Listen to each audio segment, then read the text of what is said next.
अस्सलाम वालेकुम dear students, मैं हूं आपकी टीचर राबिया। आज हम पढ़ेंगे क्लास 10th की मैथ का चैप्टर नंबर 2। हमारा 1 कंप्लीट हो गया। आज हम करेंगे चैप्टर 2 स्टार्ट। चैप्टर 2 स्टार्ट करने से पहले हम जो मेरे चैनल पर न्यू है मेरे चैनल को सब्सक्राइब कर दें, ठीक है। आज हम पढ़ेंगे चैप्टर 2, ठीक है। चैप्टर 2 है हमारा थ्योरी ऑफ क्वाड्रेटिक इक्वेशंस, ठीक है। हमने क्या पढ़ना है? Theory of quadratic equations. इसमें सबसे पहला टॉपिक हमारा क्या है? Nature of roots of quadratic equations, ठीक है। हमने क्वाड्रेटिक इक्वेशंस के बारे में पहले पढ़ा है। आज हम इनकी नेचर्स के बारे में पढ़ेंगे, ठीक है। इसमें सबसे पहला टॉपिक हमारा क्या है? डिस्क्रिमिनेंट का, ठीक है। डिस्क्रिमिनेंट क्या होता है, इसकी डेफिनेशंस, इसका फार्मूला ये आपको यहाँ से पता चलेगा। डिस्क्रिमिनेंट का फार्मूला होता है b² - 4ac, ठीक है। इसको हम बोलते हैं डिस्क्रिमिनेंट, ठीक है। अगर आपके पास MCQs में भी आ जाए कि b² - 4ac क्या है, ये क्या है? डिस्क्रिमिनेंट है, ठीक है। डिस्क्रिमिनेंट ये किसका है? क्वाड्रेटिक एक्सप्रेशन का, ax² + bx + c, ठीक है। ये हमारी एक क्वाड्रेटिक इक्वेशन है। यहाँ से हमने डिस्क्रिमिनेंट फाइंड करना है। अब हमने जो फार्मूला पहले पढ़ा हुआ है क्वाड्रेटिक इक्वेशन फार्मूला, ठीक है, क्वाड्रेटिक फार्मूला ये हमारा। और हम पढ़ेंगे अब डिस्क्रिमिनेंट, ठीक है। सो इसमें अक्सर पेपर में डेफिनेशन भी आ जाती है डिस्क्रिमिनेंट की, कि डिस्क्रिमिनेंट की तारीफ लिखें, डिफाइन करें। The nature of these roots depends on the value of expression b² - 4ac, मतलब जो वैल्यूज़ होती हैं उसको डिपेंड करती हैं किस पर? b² - 4ac, इसकी नेचर पर, विच इज़ कॉल्ड डिस्क्रिमिनेंट, ठीक है। ये हमारी क्या है? डिस्क्रिमिनेंट है ऑफ क्वाड्रेटिक इक्वेशन। इसका जो फार्मूला आपने याद रखना है b² - 4ac। तो हमारा जो 2.1 का फर्स्ट क्वेश्चन है वो हमने करना है, ठीक है। 2.1 का फर्स्ट क्वेश्चन, ठीक है। फर्स्ट क्वेश्चन हमारे पास है find the discriminant of the following given quadratic equation, ठीक है। आपने क्वाड्रेटिक इक्वेशन का क्या डिस्क्रिमिनेंट फाइंड करना है, उसके लिए आपको फार्मूला मैंने आपको पहले भी बताया है, b² - 4ac आपने यहाँ पे यूज़ करना है। इसके 4 पार्ट हैं, इस 4 पार्ट में आपने यही फार्मूला लगाना है और इसकी वैल्यूज़ फाइंड करनी है, ठीक है। हम इसका फर्स्ट क्वेश्चन करते हैं। फर्स्ट क्वेश्चन हमारे पास क्या है? 2x² + 3x - 1 = 0। ये हमारी क्वाड्रेटिक इक्वेशन है। हमने इसमें डिस्क्रिमिनेंट फाइंड करना है, ठीक है। इसमें सबसे पहले हमने क्या करना होता है? a b c की वैल्यू फाइंड करनी है, ठीक है। अब a b c की आपको पता है जो x² का कोफिशिएंट होता है वो हमारी a का वैल्यू होती है, जो x का कोफिशिएंट है वो b की, और ये हमारा कांस्टेंट है। अब सबसे पहले हम क्वेश्चन लिखेंगे। हमारे पास क्वेश्चन क्या है? क्वेश्चन लिखेंगे इसे 2x² + 3x - 1 = 0, ठीक है। अब डिस्क्रिमिनेंट का फार्मूला हम लिखेंगे, उससे पहले हमने वैल्यूज़ लिखनी है। a की वैल्यू लिखेंगे। अब मैंने आपको बताया जो x² का कोफिशिएंट होता है वो a की वैल्यू होती है, क्या है? 2 है। अब हमने b का कोफिशिएंट, x का जो कोफिशिएंट है वो b की वैल्यू है, क्या है? 3। अब हमने c की वैल्यू लिखनी है। c की वैल्यू हमारी होती है कांस्टेंट, ठीक है। जो हमने वैल्यूज़ लिखनी है, अब हमने डिस्क्रिमिनेंट का फार्मूला लिखना है, ठीक है। डिस्क्रिमिनेंट का फार्मूला आपने क्या पढ़ा है? b² - 4ac, ये हमारा डिस्क्रिमिनेंट है। ये मोस्ट इंपॉर्टेंट शॉर्ट क्वेश्चन है, ये पेपर में अक्सर आता है, ये MCQs में भी आ सकता है, ठीक है। अब हमने फार्मूला लिख लिया। अब हमने इसमें वैल्यूज़ भी जहाँ पे लिख ली हैं, अब हम इसमें वैल्यूज़ पुट करेंगे, ठीक है। b की वैल्यू क्या है? हमारे पास 3 है, क्या है? 3। ये इसके ऊपर स्क्वायर है, -4a, a हमारा क्या है? 2 है, और c हमारा क्या है? -1, ठीक है। हमने फार्मूला लिखा, अब इसमें वैल्यूज़ पुट कर दिए हैं। अब हमने देखे 3 का क्या है? स्क्वायर है। 3 का स्क्वायर क्या होता है? 9। ये जब हम इन्हें मल्टीप्लाई करते हैं ना, ये 4 है, 4, 2 - 1, ये तीनों वैल्यूज़ आपस में मल्टीप्लाई हो रही है, ठीक है। जब यहाँ पे भी माइनस है, इसके साथ भी माइनस है, जब हम इसे मल्टीप्लाई करते हैं तो इनके जो साइन है वो भी आपस में मल्टीप्लाई होते हैं। माइनस माइनस क्या हो जाएगा? प्लस। 4 को 2 से मल्टीप्लाई करें 8। अब 9 और 8 कितने हो जाएंगे? 17। ये हमने क्या फाइंड किया? इसका डिस्क्रिमिनेंट, ठीक है। हमने सिर्फ इसके अंदर डिस्क्रिमिनेंट फाइंड करना था, वो हमने कर लिया। ये इसका आंसर है, ठीक है। सबसे पहले आपने इक्वेशन लिखनी है, a b c की वैल्यूज़ लिखनी है, उसके बाद आप डिस्क्रिमिनेंट का फार्मूला लिखेंगे, फिर इसमें वैल्यूज़ पुट करेंगे। पुट करने के बाद इसे हम सिंप्लीफाई करेंगे, फिर ये इसका आंसर आ जाएगा। अब हम इसका करेंगे पार्ट नंबर 2। इसका पार्ट नंबर 2 स्टार्ट करना है, ठीक है। पार्ट नंबर 2 भी हमने डिस्क्रिमिनेंट फाइंड करना है, तो ठीक है। अब सबसे पहले हमने इसका क्वेश्चन लिख लिया है 6x² - 8x + 3 = 0। ये हमारा क्वेश्चन है। अब हमने क्या करना है? सबसे पहले इसके अंदर हमने इस क्वेश्चन को लिखना है, ठीक है। 6x² - 8x plus 3 equal 0। अब हमने क्या करना है, अब डिस्क्रिमिनेंट में हमारे पास ए बी सी है, उसकी वैल्यूज़ हमने लिखनी है। एक्स स्क्वायर का कोफिशिएंट 6 है, ए आ गया। अब बी की वैल्यू क्या होती है, एक्स वाली, एक्स का कोफिशिएंट क्या है -8, सी हमारा होता है कांस्टेंट। ठीक है, अब हमने ए बी सी की वैल्यूज़ लिख ली। अब हमने डिस्क्रिमिनेंट का फार्मूला लिखना है, डिस्क्रिमिनेंट का फार्मूला। ठीक है, क्या फार्मूला है हमारे पास, बी स्क्वायर माइनस 4ac। ठीक है, ये हमारे पास फार्मूला है। अब हम इसके वैल्यूज़ पुट करेंगे। बी की वैल्यू हमारे पास क्या है -8। ठीक है, यहाँ पे -4a की वैल्यू क्या है 6 है और सी की 3 है। ठीक है, अब हमारे पास ये वैल्यूज़ आ गई। अब हमने क्या करना है, इनको सॉल्व करना है। इसके ऊपर क्या है, स्क्वायर है। अब 8 का स्क्वायर क्या होता है, अब देखें इसकी 8 का स्क्वायर क्या होता है 64। अब ये सारे आपस में मल्टीप्लाई हो रहे हैं, हमने इसे मल्टीप्लाई कर देना है। आपकी मर्ज़ी है, पहले 6 को 3 से कर लें या 6 को 4 से। इन तीनों को आपने मल्टीप्लाई करना है। हमारे पास क्या आता है 72। अब 672 64 से माइनस करेंगे, यहाँ पे क्या आ जाएगा -8 आ जाएगा। अब मैंने यहाँ पे माइनस क्यों लिखा है, क्योंकि 72 64 से बड़ी वैल्यू है, तो साइन आपने हमेशा बड़ी वैल्यू का लगाना है। तो ये हमने इसका पार्ट नंबर 2 का डिस्क्रिमिनेंट हमने फाइंड कर लिया। ठीक है, ये इसका आंसर क्या आ गया -8। अब हम इसका करेंगे पार्ट नंबर 3।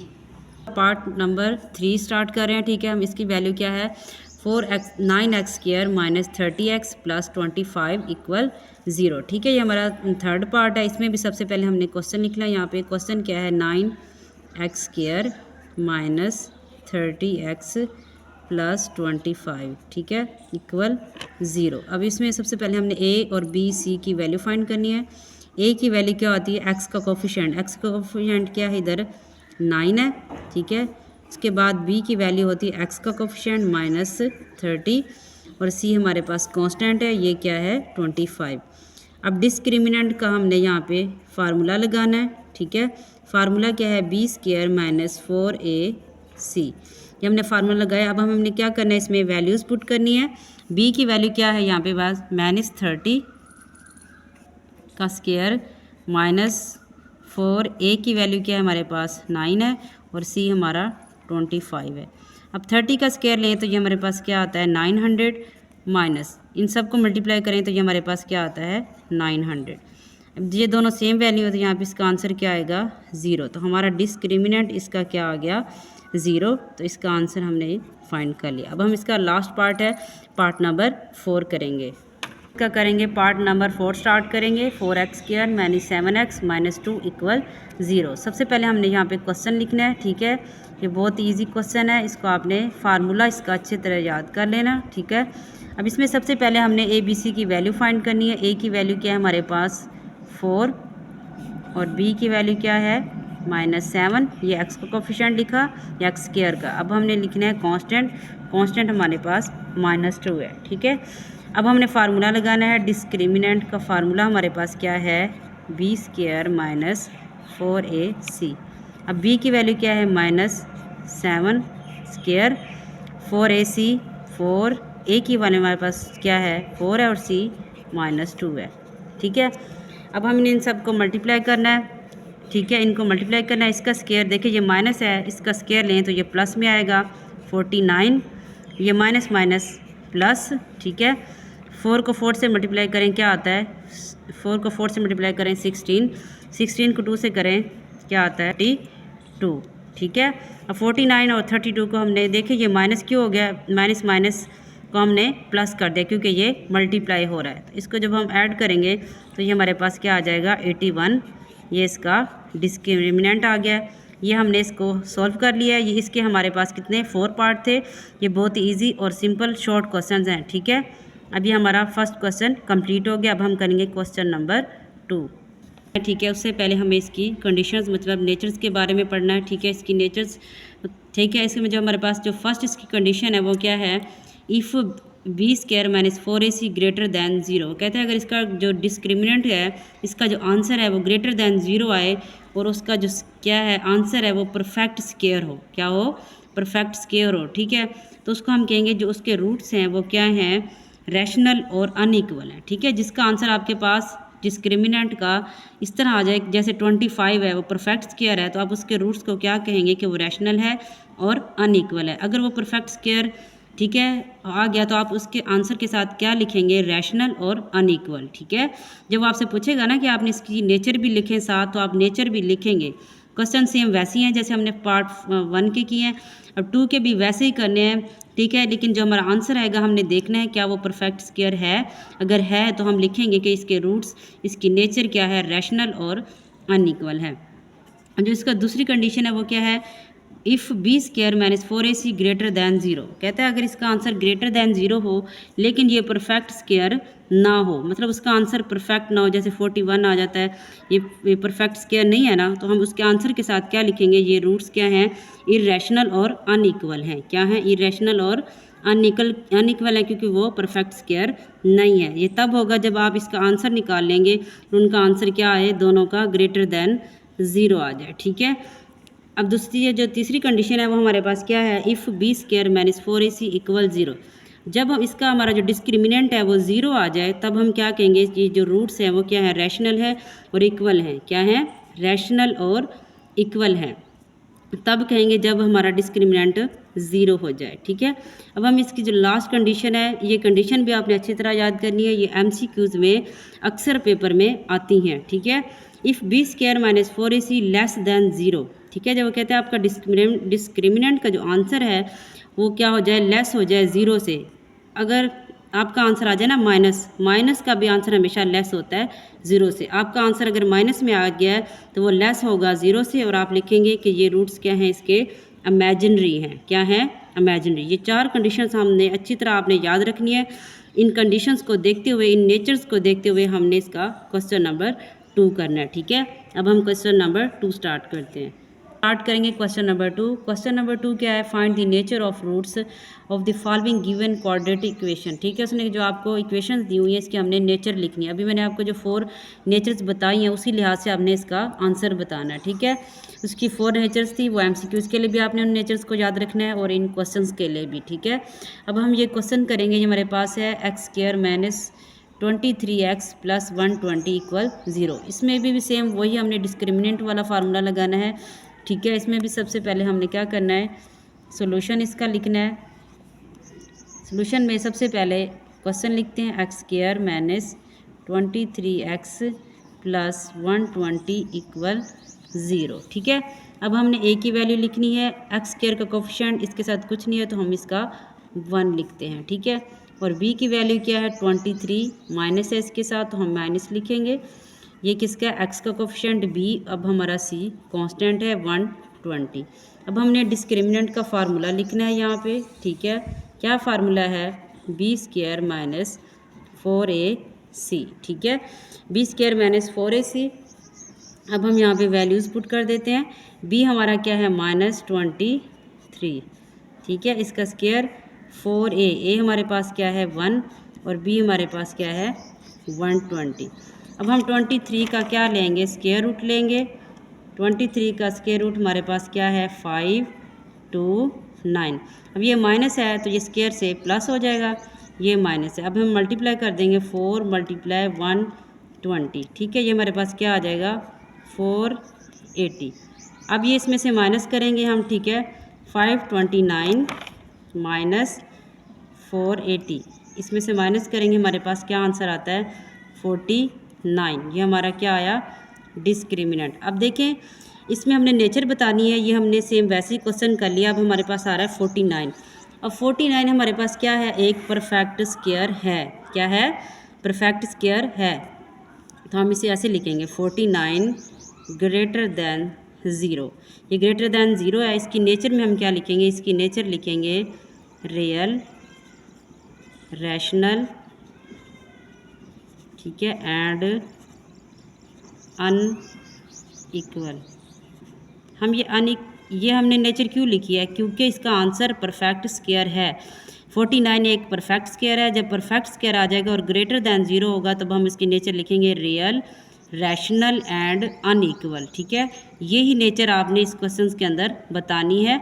फार्मूला वही हमने डिस्क्रिमिनेंट वाला लगाया है, बस हमने इसके अंदर इसकी ये नेचर बता दी है। ठीक है, ये नेचर हमने इसकी क्यों बताइए, क्योंकि ये परफेक्ट स्क्वायर है। अब हम इसका पार्ट नंबर 2 करेंगे इसका पार्ट नंबर 2x² + 3x + 7 = 0। इसकी भी हमने नेचर बतानी है, फार्मूला वही हमने डिस्क्रिमिनेंट वाला लगाना है। तो हम यहाँ पे क्वेश्चन लिखते हैं 2x² + 3x + 7 = 0। इसमें सबसे पहले हमने a की वैल्यू लिखनी है। a की वैल्यू x² का कोफिशिएंट है, ये क्या है 2। उसके बाद हमने b लिखनी है, ये x का कोफिशिएंट है 3। उसके बाद c हमारा क्या है कांस्टेंट है। अब हमने डिस्क्रिमिनेंट का फार्मूला लिखना है b² - 4ac। अब हमने वैल्यूज़ पुट कर देनी है। b की वैल्यू क्या है 3 - 4, a हमारे पास 2 है और ये क्या है 7 है। ठीक है, अब हम इसे माइनस करेंगे। इसका जो स्क्वायर है वो क्या आ जाएगा 9। ठीक है, 4 को 2 से मल्टीप्लाई करेंगे, 2 को 7 से, तो ये क्या आता है 56। ठीक है, अब 56 में से 9 को हम माइनस कर दें तो ये आता है -47। ठीक है, ये 47 आ गया। अब हमने इसके साथ माइनस लगा दिया है, ये हमारा डिस्क्रिमिनेंट आ गया। अब डिस्क्रिमिनेंट तो हमने फाइंड कर लिया, हमने इसकी नेचर लिखनी है। अब हम इसे लिखेंगे, ये -47 क्या है, ये क्या है लेस देन है 0 से। अब हमने ये जो वैल्यू है ये माइनस में आ गई है, किस में आ गई है माइनस के अंदर। अब हमने इसकी नेचर लिखनी है, ये जो माइनस है ये लेस देन 0 है, ये हमने नेचर पढ़ी थी। जो लेस देन 0 होगा वो उसको हम लिखेंगे इमेजिनरी। क्या लिखेंगे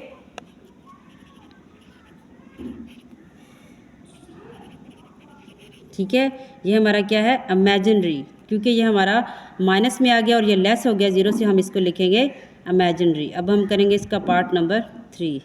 पार्ट नंबर 3 स्टार्ट करेंगे। ठीक है, इसमें भी हमने डिस्क्रिमिनेंट वाला फार्मूला लगाना है। सबसे पहले हम क्वेश्चन लिखते हैं। इसका क्वेश्चन है हमारे पास 16x² - 24x + 9 = 0। अब हम वैल्यूज़ लिखते हैं। a की वैल्यू हमारे पास क्या है 16 है, b की वैल्यू -24, c की वैल्यू 9, ये हमारा कांस्टेंट है। अब हम फार्मूला लगाते हैं डिस्क्रिमिनेंट का, क्या है b² - 4ac, ये हमने फार्मूला लगाया। अब हम इसके अंदर वैल्यूज़ पुट करते हैं। b की माइनस क्या है 24² - 4a, उसके बाद c। 24 का आप स्क्वायर लें, ये क्या आता है 576 माइनस, इन तीनों को आपने मल्टीप्लाई करना है, ये भी क्या आएगा 576।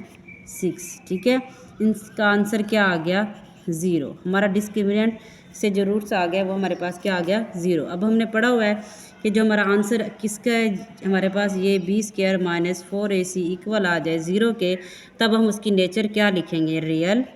क्या लिखेंगे रियल, रैशनल एंड इक्वल। क्या लिखेंगे इक्वल। जिसका आंसर 0 आ जाए वो रियल भी होगा, रैशनल भी होगा और इक्वल भी होगा। ये हमने रूट्स ऑफ नेचर लिखनी है। ठीक है, रूट्स की हमने नेचर क्या लिखी है, जिसका आंसर 0 के बराबर आ गया, डिस्क्रिमिनेंट 0 हो गया, वो लिखा रियल, रैशनल और इक्वल। ठीक है, अब हम इसका पार्ट नंबर 4 स्टार्ट करेंगे। पार्ट नंबर 4 स्टार्ट करेंगे। ठीक है, इसमें भी सेम आपने वही डिस्क्रिमिनेंट वाला फार्मूला लगाना और इसकी रूट्स की नेचर्स बतानी है। ठीक है, अब ये दिया हुआ 3x² + 7x - 13 = 0, इसके भी हमने रूट्स की नेचर्स बतानी है। ठीक है, हम सबसे पहले क्वेश्चन लिखते हैं 3x² + 7x - 13 = 0। अब हमने क्या करना है, इसकी वैल्यूज़ लिखनी है। a की वैल्यू क्या है, इसके अंदर a की वैल्यू x का कोफिशिएंट है वो क्या है 3 है। अब b की वैल्यू आप लिखेंगे, b की वैल्यू होती है जो x का कोफिशिएंट होता है वो होता है ये क्या है 7 है। अब हमने c क्या लिखना है कांस्टेंट, माइनस इसके साथ माइनस है तो हम -13 लिखेंगे। ठीक है, अब हमने ये a b c की वैल्यूज़ लिख ली। अब हमने डिस्क्रिमिनेंट का फार्मूला लगाना है। डिस्क्रिमिनेंट का फार्मूला लगाते हैं, वो क्या है b² - 4ac। ठीक है, अब b² - 4ac। अब b की वैल्यू हमारे पास क्या है 7 है, 7 का स्क्वायर 4a, a हमारे पास क्या है 3 है और c हमारे पास -13 है। अब 7 का स्क्वायर क्या होता है 49। जब इनको मल्टीप्लाई करेंगे, इसके साथ भी माइनस है, इधर भी माइनस है, इन तीनों को आपने मल्टीप्लाई करना है, माइनस माइनस प्लस क्या आता है 156। ठीक है, अब हम इनको ऐड करेंगे 49, ठीक है, और 156 ठीक है, ये हमारे पास क्या आता है 205। ठीक है, ये हमारा डिस्क्रिमिनेंट आ गया। अब हमारा जो आंसर है वो क्या है 205 ग्रेटर दैन ज़ीरो है। अब देखिए ये परफेक्ट स्क्वायर नहीं है और ये ग्रेटर दैन ज़ीरो भी है। इसकी नेचर हम क्या लिखेंगे, ये नेचर हमारे पास क्या आएगी रियल और इरेशनल एंड अनइक्वल। ठीक है, इसके नेचर क्या आएगी रियल, इरेशनल और अनइक्वल। ये हमने क्यों लिखी है, क्योंकि इसका जो आंसर है वो नॉट परफेक्ट स्क्वायर है और ग्रेटर दैन ज़ीरो है। इन जो हमने 4 पार्ट किया इसको आपने फार्मूला वही डिस्क्रिमिनेंट वाला लगाना है, लेकिन आखिर में आपने इसकी क्या करनी है, रूट्स की नेचर्स बतानी है कि इसकी नेचर क्या है। ठीक है, अब हम इसका क्वेश्चन नंबर 3 करेंगे। क्वेश्चन नंबर 3 स्टार्ट करेंगे। ये मोस्ट इंपॉर्टेंट क्वेश्चन है आपका, इसको आपने लाजमी करना है। इसमें हमने क्या करना है, के की वैल्यू फाइंड करनी है। ठीक है, और ये उसने हमें क्वेश्चन इक्वेशन दी है, इसमें भी हमने डिस्क्रिमिनेंट वाला फार्मूला लगाना है। ठीक है, ये हमारे पास क्या है क्वेश्चन, के स्क्वायर एक्स स्क्वायर प्लस 2 के प्लस 1 प्लस 4। ठीक है, ये इक्वेशन है। हमने क्या करना है, इसमें डिस्क्रिमिनेंट वाला फार्मूला लगाना है। उससे पहले हमने इनकी वैल्यूज़ लिखनी है। एक्स स्क्वायर का कोफिशिएंट क्या है हमारे पास, ए की वैल्यू क्या आएगी के स्क्वायर और बी की वैल्यू हमारे पास क्या है 2 के प्लस 1, सी की वैल्यू हमारे पास क्या है 4। अब हम इसमें डिस्क्रिमिनेंट का फार्मूला लगाएंगे। क्या फार्मूला है हमारे पास, बी स्क्वायर माइनस 4ac। ठीक है, बी स्क्वायर माइनस 4ac हमने फार्मूला लगा दिया है। अब हम लिखेंगे, इसको आपने इक्वल 0 रखना है। ठीक है, इन क्वेश्चंस के लिए। अब b की वैल्यू हमारे पास क्या है, b square minus 4ac equal 0। b की वैल्यू है 2 के प्लस 1 स्क्वायर 4a हमारे पास क्या है के स्क्वायर और c क्या है के इक्वल 0। ये हमने इनकी वैल्यूज़ पुट कर दी हैं। अब हम इसे देखें, जो स्क्वायर है ये 2 का भी स्क्वायर है, तो 2 का स्क्वायर क्या आएगा 4, ये क्या आ जाएगा के प्लस 1 का स्क्वायर। अब ये मल्टीप्लाई हो रहे हैं, 4 को 4 के स्क्वायर को 4 से करें क्या आएगा 16 के स्क्वायर इक्वल 0 आ जाएगा। ठीक है, अब इसका हम फार्मूला ओपन करते हैं। ये क्या आएगा A square plus 2ab plus B square. ठीक है, ये हमने फार्मूला ओपन किया है, ए स्क्वायर प्लस 2ab। देखिए हमारे पास ए के था और बी हमारा 1 था, जो भी मल्टीप्लाई करें हमारे पास आंसर वही आता है, 1 का स्क्वायर 1 आ जाएगा। ये क्या है 16 के स्क्वायर इक्वल 0। अब 4 को अंदर मल्टीप्लाई कर दें क्या आएगा 4 के स्क्वायर, 4 को 2 से करें 8 के प्लस 4 माइनस 16 के स्क्वायर इक्वल 0। अब 16 में से हम 4 को माइनस कर दें तो हमारे पास क्या आता है माइनस 12 के स्क्वायर माइनस 8 के प्लस 4 इक्वल 0। अब हमने सिंप्लीफाई करना है, हम यहाँ से -4 कॉमन ले लेते हैं। ठीक है, अब 4 अब डिवाइड हो जाएगा, यहाँ पे क्या आएगा 3 के स्क्वायर, यहाँ पे माइनस है तो ये क्या हो जाएंगे हमारे पास ये प्लस है। ठीक है, ये माइनस हो जाएगा, क्या आएगा 2 के, ये -1 इक्वल 0। ठीक है, हमने 4 को इसके डिवाइड किया 3, 8 पे डिवाइड किया 2, और ये जब हम बाहर माइनस ले रहे हैं तो अंदर हमारे साइन चेंज हो गया, तो ये हमारे पास इसको डिवाइड कर देंगे, इधर ये मल्टीप्लाई और इधर आके डिवाइड हो जाएगा, तो हमारे पास इक्वेशन क्या बचेगी 3 के स्क्वायर माइनस 2 के माइनस 1 इक्वल 0। अब हमने इसके पेयर्स बनाने हैं। ठीक है, अब हम क्या करेंगे, फर्स्ट वैल्यू को लास्ट से मल्टीप्लाई करें, 3 के स्क्वायर को 1 से मल्टीप्लाई करें तो क्या आता है 3 के स्क्वायर। अब हमने ऐसा टेबल बनाना है, मल्टीप्लाई करें 3 के स्क्वायर आए और प्लस माइनस करें 2 आए, तो हम इसका कौन सा लेंगे 3 के स्क्वायर माइनस 3 के प्लस के, मल्टीप्लाई करें प्लस माइनस माइनस 3 स्क्वायर, अब जब माइनस करेंगे तो -2 के, यहाँ पे -1। अब इसमें से कॉमन क्या आता है 3, इसमें भी है इसमें भी, के इसमें मौजूद है इसमें भी, इसकी पावर 2 है इसकी 1 है, तो हम 1 पावर बाहर ले लेंगे 3 के, यहाँ पे क्या बचेगा के -1। इसका कोई हम बाहर नहीं ले सकते तो हम यहाँ पे 1 ले लेंगे, के -1 इक्वल 0। अब हम लिखेंगे 3 के प्लस 1 के -1 इक्वल 0। अब दोनों को हम क्या करेंगे, इसको ज़ीरो की इक्वल रखेंगे, यहाँ से वैल्यूज़ फाइंड करेंगे किसकी, के की हमने फाइंड करनी थी ना। तो यहाँ 3 1 इधर आके माइनस 3 मल्टीप्लाई हो रहा है तो इधर आके डिवाइड हो जाएगा। यहाँ पे के माइनस है, इधर आके प्लस, तो हमारे पास जो के की वैल्यू है वो क्या आ गई यहाँ पे -1/3 1। ठीक है, ये हमारा आंसर आ गया। ये हमारा क्वेश्चन नंबर 3 कंप्लीट हो गया। इसको आपने लाजमी करना है, ये मोस्ट इम्पोर्टेंट क्वेश्चन है आपका लॉन्ग के लिए। ठीक है, अल्लाह हाफिज़।